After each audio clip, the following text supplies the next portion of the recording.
Olá a todos, sejam todos muito bem-vindos a mais um seminário do Centro de Pesquisa e Análises Heráclito. Eu sou Adriel Silva, sou o diretor de comunicações e eventos científicos do Centro, e hoje eu tenho a honra de receber o nosso convidado, o Dr. Fabiano de Abreu Agrela Rodrigues. Hoje nós falaremos sobre critérios científicos, limiares internacionais e a distinção entre criatividade inata e comportamentos aprendidos. Dr. Fabiano, seja muito bem-vindo ao nosso seminário. Adriel, obrigado. Bom, doutor Fabiano, a gente vê hoje em dia uma proliferação de diagnósticos ali na região de 130 pontos, menos de 130, um pouquinho mais. Então, eu gostaria que o senhor me definisse um pouco essa questão desses critérios científicos que são utilizados hoje e quais são essas diferenças que a gente está percebendo hoje no Brasil, nessa proliferação de diagnósticos. Perfeito, Adriel. Eu acho que nós, como representantes da superdotação do autismo como um todo, é bem difícil para cérebros como o nosso, que pensam com uma lógica, com uma literalidade, com números, né? O meu cérebro, a morfologia do meu cérebro, ela memoriza, ela conhece a vida através de uma lógica objetiva de números e estatísticas. Então, é muito complexo para a gente não trabalhar com números, o que é bem interessante você falar sobre isso, no sentido de que, ok, o que é superdotação? Superdotação é comportamento, mas se essa análise, laudo ou diagnóstico de superdotação é relacionado ao público superdotado, se esse público superdotado analisa com números, então por que não ter um número? Então, é meio complexo isso, e cada vez mais a rede social, tudo que está sendo propagado, os profissionais tentando sobressair de alguma maneira. Eu comecei a notar, Adriel, que o que ocorre, o que está acontecendo no Brasil é que ou são profissionais que acabam por não ter aquela criatividade subjetiva para criar uma metodologia, para criar algo inovador, acabam pegando aquilo que existe e tentando transformar e mexer naquilo que já existe, naquilo que já está programado, registrado, cientificamente comprovado. E também o próprio público em si, que não atinge a pontuação e quer ser superdotado. Porque se você for pensar, analisar com base no percentual, quantas pessoas têm acima de 130 pontos, quantas pessoas estão ali entre 115 e 129 pontos, é uma quantidade muito maior de pessoas com 115 a 129 pontos, então a maioria ganha no sentido de que eu quero entrar dentro de uma linha de superdotação, porque eu quero me sentir especial, porque eu quero me sentir diferente, ou único, né? Eu acho que a gente está vivendo a era da rede social. Ser diferente, ser único é algo muito bom, porque senão você entra no mesmo homeostase ali em relação à população global. E aí essas pessoas acabam forçando a esses diagnósticos e muitos profissionais querem agradar o cliente / paciente muito mais do que realmente trazer a verdade. O erro diagnóstico que a gente vê no autismo, por exemplo, quantas pessoas ali que não estão dentro do espectro e acabam tendo o diagnóstico do espectro, pessoas que querem se beneficiar das leis, inclusive. E nós, com o nosso senso de justiça, a gente vê isso como um impostor, né? E aí a gente entra com a síndrome do impostor. É bem complexo, está muito difícil para nós que somos superdotados, avaliados em testes fidedignos, como o de escala Wechsler, por exemplo, lidar com o mundo que a gente está lidando hoje, e cada vez mais eu estou vendo superdotados mais introvertidos ainda, superdotados se isolando cada vez mais, rejeitando a rede social. E aí a gente vê as pessoas na rede social em si, a sua grande maioria não são superdotados, e a maioria dos superdotados não querem estar na rede social. A gente vê profissionais que se autodenominam superdotados, que usam a rede social e mostram características de personalidade que não é superdotado e se autodeclara superdotado. E aí é onde é o perigo em você colocar faixas, números, né, entre 120 e 129 pontos dentro da categoria de superdotado em pessoas que querem levantar bandeiras de superdotação só para ganhar seguidores e não fazendo aquilo que nós superdotados realmente queremos que seja feito. O que a gente precisa hoje? De grupos de interação intelectual Isso, majoritariamente é isso, né? Então, é a mesma coisa de falar, o superdotado precisa de ajuda, né? Então, se você é superdotado precisa de ajuda, então você tem uma neurodivergência. Você não é apenas um superdotado, você é um superdotado neurodivergente, como qualquer outra pessoa pode ser neurodivergente, não sendo superdotado, né? Então, aquela pessoa pode ser um não superdotado, um neurodivergente, ou com um transtorno mental, que é a neurodivergência, relacionado a uma questão dramática, histriônica, no sentido de personalidade dramática, histriônico, narcisista, borderline, entre outros fatores, bipolaridade, né? Quantas pessoas que nós encontramos aqui no CEPA com nível de psicose alto, isso sim, você precisa ali de um acompanhamento, de um psicólogo, um tratamento, etc. A gente tem que saber separar bem isso. É igual o nosso conceito que a gente está fazendo esse estudo em relação à categoria do autismo e superdotação, né? E entender o que... Não colocar na cachola todos os superdotados são autistas. Não, se você foge da curva, se você não entra ali nas queixas, no suporte, então por que você é autista? Então, tudo isso tem que ser analisado. Adriel, para eu poder trazer aqui algo mais plausível, convencer sobre a minha opinião, primeiro, antes de mais nada, a gente tem que levar em consideração diferença Brasil versus outros países. Então, se a gente analisar o histórico do Brasil em termos científicos, acadêmicos, a gente está muito atrás de outros países. Então, seria um egocentrismo dizer que nós estamos certos sobre aquilo. Eu acho que não condiz com o nosso histórico e nem com o nosso presente. Pronto. Eu fiz aqui uma tabela, eu fiz uma pesquisa, por exemplo, está publicado em pré-print, vai estar publicado no CEPA também. Ou seja, o Brasil ele usa muito a curva dos 3 anéis de Renzulli, né? Não sei como é que se pronuncia o nome dele agora. Porque, na verdade, eu não tinha me aprofundado ainda nos 3 anéis. Parece meio surreal isso, mas você é um representante da superdotação e não se aprofundou nos 3 anéis. Eu me aprofundo na morfologia cerebral, na neurociência. Esses conceitos criados são bem complexos.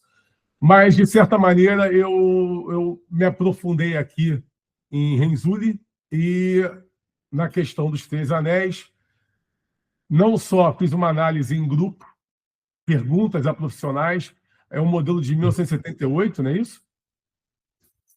E também peguei aqui, fiz uma consulta na IA também, Adriel.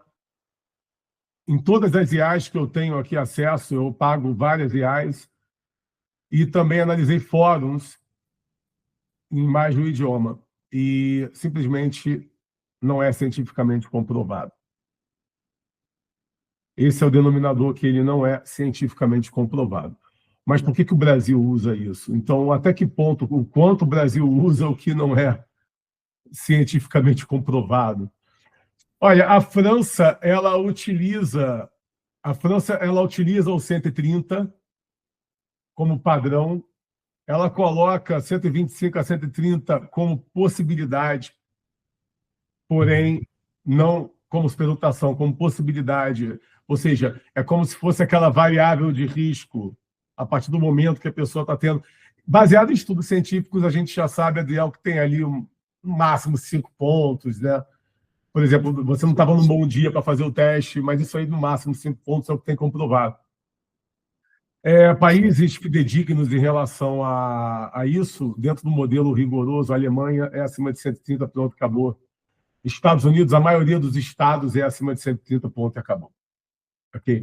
A Austrália, ela coloca entre 128 e 130, o que é extremamente plausível, que eu aceito, porque eu sempre falei isso, né, Adriel, que você pode estar ali com 129, não ter tirado 130 e fazer um teste, um outro teste, né? Vamos dizer que fez um vazio, depois fez um VAIS e você conseguiu alcançar 130 no segundo teste. Mas tem um efeito aprendizado? Sim, mas também pode ser que você não tivesse num bom dia, pode ser que o profissional não soube aplicar bem ou não entendeu a tua condição. O que quer dizer que não entendeu a sua condição? A gente analisando a morfologia cerebral, função executiva, a aceleração, o neuroticismo, não de traços de personalidade adulto, mas o neuroticismo como traço de personalidade de intensidade, essas pessoas têm uma tendência a ter uma variável maior ao fazer o teste QI e podem ser potencialmente superdotados até com pontuações bem elevadas. O efeito compensatório, entre outros. Gosto muito da Austrália colocar entre 128 e 130 essa possibilidade. Gosto muito, é algo que realmente eu aprovo. O Israel sendo Israel, né, muito inteligente, então coloca acima de 130 e eles não fazem apenas o teste psicométrico, eles também fazem o teste de criatividade. Aí que eu ia chegar, porque a gente, né, você mencionou ali o modelo dos 3 anéis de Renzulli, ou Renzulli, né, então, que define, né, que a presença isolada só de uma habilidade intelectual, né, que é medida acima da média, ela não vai ser suficiente, então, para caracterizar uma superdotação, né? Então, aí falta, né, a parte da criatividade, né, criatividade subjetiva, ou compromisso, né, com a tarefa, né, e isso pode invalidar muitos perfis de gênios, digamos assim, autodeclarados, né, muitos que a gente tem na internet até. Não pode avaliar a superdotação por criatividade objetiva, simplesmente. Você pode ter pessoas com 100 pontos de QI com criatividade, daquilo que você aprendeu. É muito fácil você ser criativo naquilo que você aprendeu. Agora, a criatividade subjetiva, que eu gosto de utilizar o exemplo de Albert Einstein, você está ali no trem, olhando o Big Bang, e você pensar em algo que nunca foi publicado na vida, nunca foi... A capacidade do teu cérebro de trazer uma lógica dentro de uma abstração, uma subjetividade, algo que num estalo... Isso sim é um diferencial, isso sim é um grande diferencial. E muitos 130, muitos 135 pontos não tem isso, né? Então, você usar a criatividade objetiva, vamos chamar assim para ser bem leigo, né? Mas, para ser simplista, eu estou tentando trazer aqui algo bem simplista para que a gente possa atingir o público geral e tentar, nesse pouco tempo que a gente tem que tentar passar o máximo, porque precisaríamos de 10 horas de seminário para poder destrinchar tudo isso aí da maneira correta. O grande diferencial ele está na criatividade subjetiva, porque qualquer pessoa com um acadêmico que seguiu o percurso de estudo, ele vai ter uma criatividade. A criatividade ela pode ser derivada de algo aprendido, de algo de constante. Então, a partir disso, eu vou determinar. O que eu vejo muito mais ali, né, é uma vontade, um querer ser superdotado e o profissional que quer te dar a superdotação, mas existe uma curva que foi calculada, existe estudos científicos que comprovam. Agora, ao longo dos anos, tentaram derrubar o teste psicométrico. Ok, o QI ele é inteligência, sim. Ele é inteligência como conhecemos em termos evolutivos, claro que é. Porque se você tem predominantemente córtex pré-frontal dorsolateral muito bem desenvolvido, é a última região do cérebro a se desenvolver em termos evolutivos, e está vinculado à criatividade como um todo para você se superar, sobreviver e evoluir.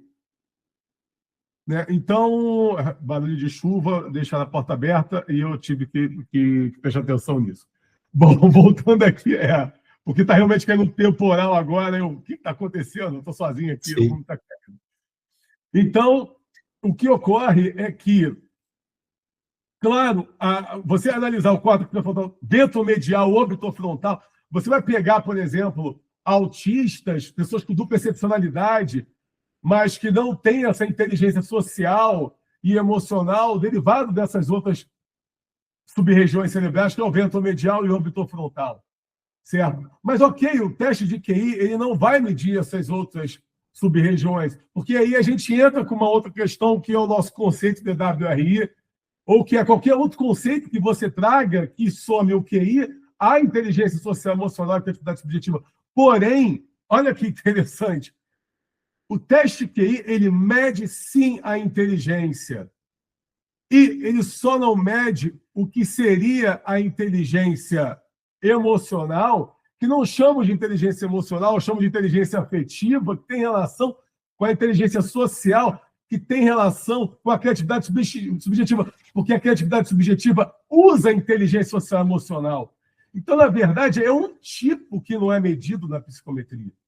Um tipo que Se você bota na mesma cachola a criatividade subjetiva e inteligência emocional afetiva, e eu chamo de inteligência emocional afetiva, porque inteligência emocional entra muito na questão de manobra, uma questão de utilizar a frieza. O psicopata tem inteligência emocional, então, porque ele manobra isso. Por isso que eu gosto mais de inteligência afetiva, porque entra mais na questão da empatia, entra mais na questão de sentir o outro, sabe?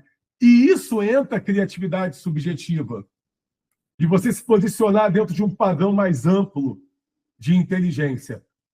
Então, quando a gente fala em superdotação que foi determinada acima de 130 pontos, a neurociência comprova isso, a genética comprova isso, que as características comportamentais acima de 130 pontos são diferentes de 125. A morfologia, a potência, a matemática, o percentual também é diferente. Então, poxa, se você quer trabalhar uma lei de superdotação referente a comportamento, tem que colocar pontuação. E aí, se você tira a pontuação, você está tirando a gente da jogada, porque o nosso cérebro funciona com matemática. Não vai encontrar... Adriel, a gente trabalha com centenas de superdotados. Me fala um que pensa sem ser de forma matemática. Com números, com percentual, com padrão de geometria, com padrão de simetria. Você vai analisar um objeto, você vai analisar o objeto de acordo com a simetria dele. Você vai calcular, por mais que o superdotado não seja um matemático, por mais que o superdotado não tenha gostado da matemática, ele é um matemático. E ele não gostou da matemática em si por questões educacionais, por questões de morfologia cerebral também. Por quê? A matemática na escola, ela exige uma atenção para resolver uma complexidade, e o problema não é da complexidade, mas sim na interpretação e na atenção daquela pessoa, às vezes muito acelerada e muito ansiosa. Na realidade, o superdotado que não gosta de matemática, faltou para ele um professor que soubesse ensinar matemática superdotado. E todos os superdotados vão gostar, sim, da matemática se tivesse professor. Todos. E só fazendo um gancho aqui, né, já que a gente está indo mais para o finalzinho do nosso seminário, quais seriam esses principais indicadores? Porque, como você mencionou, então falta hoje nos testes psicométricos algo que realmente valide e meça o potencial criativo, né, e a realização criativa das pessoas. Então, ainda falta isso nos testes psicométricos. A gente deveria investir nessa investigação para criar esses testes hoje? Falta no Brasil ensinar profissionais a aplicar teste psicométrico. Começa por aí. Qualquer psicólogo vai lá e aplica o teste com base no que leu no manual. E aí você vai ver na Alemanha, por exemplo, a própria Triple Nine Society, que tem psicometristas, e inclusive psicometrista que cria o VAS, que cria o VISC, ou seja, nós temos na Triple Nine a pessoa que cria o teste, o psicometrista, que já conversei com ele, por exemplo. E a questão é que, na Alemanha, você, para aplicar teste QI, você tem que fazer uma pós-graduação naquilo, você tem que fazer um doutorado naquilo. Ou seja, no Brasil, o psicólogo vai lá e aplica. Até que ponto a gente vai confiar? Eu conheço a maioria, e me desculpe se tiverem raiva de mim, mas eu não vou deixar de ser transparente e sincero, essa é a minha personalidade. A maioria dos psicólogos que eu conheci não sabem de psicometria, não sabem aplicar o teste QI como deveria ser. Não tem metade do conhecimento que um psicólogo alemão que aplica o teste tem. Não tem. Erro diagnóstico a rodo. A rodo. Outra coisa, você não vai considerar um superdotado uma pessoa que faz um teste Raven ou similar. Pelo amor de Deus. Você vai fazer um teste matricial, você tira lá o percentil 98, eu sou superdotado. Outra, por que essa ganância de ser superdotado? Qual é o problema? O que está faltando na tua vida para tu querer ser tanto superdotado, meu Deus do céu? Pô, você pode ser inteligente sem ser superdotado? Tem um monte aí de palestrante motivacional que entrou em contato comigo, que indiquei psicóloga, a maioria deles tirou altas habilidades, o que eu já sabia, porque se fosse superdotado, de repente não conseguiria ser um motivacional no palco. Eu falei, ótimo, ainda bem, se você fosse superdotado, você pode, de repente, não conseguir subir num palco, porque você lidar com isso é um gasto energético muito grande. lidar com motivar pessoas é um gasto energético muito grande, e porque você vai querer ter outras preferências, ou você vai enjoar daquilo e querer ir para outra coisa. Então, o que está acontecendo no Brasil hoje está chato, está uma palhaçada, está errado, está cientificamente errado, as pessoas acham que sabem. Eu li uma vez, eu estava lendo um depoimento de alguém que conversou com o Comitê do Prêmio Nobel e perguntou por que nenhum brasileiro ganha o Prêmio Nobel, e o Comitê do Prêmio Nobel respondeu que os brasileiros se autodestroem, né, não valorizam, acham que sabe tudo. Né? É isso. A gente falta humildade. Falta humildade. E outra, se você acha que é superdotado, não tirou pontuação, e você está fanático por querer ser superdotado, tem algum problema. Tem algum problema. E está faltando a própria humildade e resiliência que é comprovada em testes em superdotados, que mostra que existe ali uma... Eu estou um pouco me ferrando no meu QI. Eu estou preocupado em como eu consigo utilizar o meu conhecimento, minha inteligência, para manter o padrão de vida da minha família como um todo, ali, da minha vida em si. Eu não quero ter problemas, eu não quero ter aborrecimentos. E pronto. Porque essa ganância, isso é neurodivergência. Essa ganância, fanatismo por querer ser superdotado. E outra, ainda falo mais, Adriel, você sabe disso, você está aqui para provar. Quantos, a maioria, a gente fez até aquele estudo, que a maioria das pessoas que querem ser superdotadas e ficam fazendo testes online ali, que acaba que não faz nem o Wesley como tem que fazer, e são psicóticos. A gente recebe uma quantidade absurda de pessoas com psicose alta, que vê na superdotação, na inteligência, como a razão de ser quem ele é, ou então responder aquilo que ele não sabe que ele é. Sim. Pronto, pincelamos aqui, não fomos muito técnicos, não fomos, porque a gente tentou falar mais com o público em geral, ou seja, trazer ali um laudo. O Brasil não tem ainda, o Conselho Federal de Psicologia não tem ali ainda uma determinação absoluta sobre o que é ser superdotado. Se quer colocar superdotado como comportamento superdotado, comportamento superdotado você pode estudar, você pode aprender no COP, né? Você pode pegar ali, aprender e fazer. Você pode ter vários superdotados hoje numa sociedade mais introvertida, derivado do excesso de uso de rede social, tecnologias, etc. Então, quer dizer que você é superdotado. Você tem um córtex pré-frontal dorsolateral mais desenvolvido do que o ventromedial orbitofrontal, você vai ter comportamentos mais próximos da superdotação, então todo mundo é superdotado. Então, daqui a pouco, todo ser humano é superdotado. Pronto. A maioria, então, é superdotado. Então, faz o seguinte, se acha que superdotação é ter um dorsolateral mais desenvolvido, uma criatividade ali acima da média, então coloca todo mundo ali superdotado, tá tudo bem, mas cria uma outra categoria e nome para quem tem acima de 130 pontos, porque é diferente. É diferente. Sim. Assim como é diferente quem tem acima de 145 pontos relativo a quem tem 130 pontos. Sim. É uma questão de morfologia. A maioria que a gente vê, então, poderíamos dizer que as pessoas têm algum tipo de personalidade narcisista, então, porque elas buscam uma validação externa constante, né, e a inteligência para elas pode ser vista até como um troféu, digamos assim, ou até uma ferramenta de status, né, que vai colocar elas acima da massa comum, talvez seja isso que elas buscam, ou também pode ser um falso self, né. Eu não colocaria como narcisista, eu colocaria como dramático, porque, assim, o narcisista ele não se faz de vítima, e é bem capaz de muitas dessas pessoas se fazerem de vítima também, utilizar o vitimismo. Eu coloco muito mais como dramático, coloco como insegurança, egocentrismo. Por exemplo, é muito comum você ver autistas querendo aparecer. Muito comum. E não é narcisismo. Na verdade, a morfologia autista não tem nada a ver com a narcisista. É diferente. Mas é mais uma necessidade de se acoplar ali ao ambiente social. Por quê? O cérebro sabe, de forma subjetiva, que precisa fazer parte da sociedade, precisa ser aceito.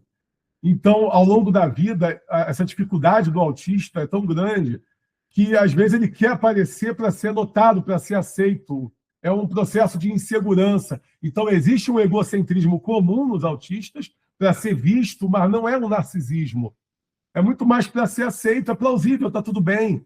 Sabe? O narcisismo em si, o narcisista, ele é mais complexo, ele se coloca acima e acha que ele é superior a todo mundo. Não tem aquela reflexão de possibilidade de que ele pode estar errando. Por exemplo, eu falo muito, aqui na minha casa, eu falo muito com as pessoas que eu convivo. Por exemplo, como é que o meu cérebro trabalha? Eu penso primeiro que o erro está em mim, sempre. Eu não consigo pensar que o erro está no outro antes de pensar que está em mim. Eu não consigo. Eu penso assim, poxa, minha casa está com mofo. Aonde eu errei para estar com mofo? A culpa não é do tempo, a culpa não é da umidade, a culpa não é do móvel instalado ou da pessoa que instalou o móvel. A culpa foi minha de não ter falado para a pessoa instalar um móvel sabendo que pode dar mofo na minha região, aqui no meu. A culpa está em mim. Eu sempre vejo a culpa em mim primeiro.